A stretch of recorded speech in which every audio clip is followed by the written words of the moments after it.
நல்லா நினைச்சுக்குங்க, உங்களை நேசிக்கிறவங்க உங்களுக்கு கிடைக்கிறது ரொம்ப ரேர். உங்களை நேசிக்கிறவங்களை நீங்க இழந்துட்டீங்கன்னா உங்க வாழ்க்கையில இருக்கிற பெரிய இழப்பு. உங்களை நேசிக்கிறவங்களை இழக்காதீங்க.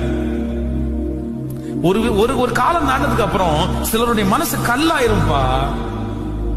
சில கணவனாருடைய மனசு கல்லாயிரும், சில மனைவியினுடைய மனசு கல்லாயிரும்.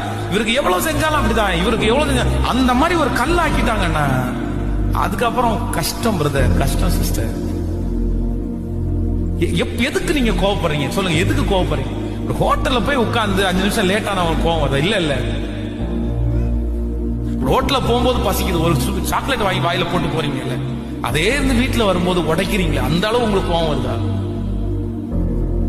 மிஞ்சும் கோவத்தை அக்கிரமமா கோவப்படக்கூடாது பிரதர், அனாவசியமா கோவப்படாது.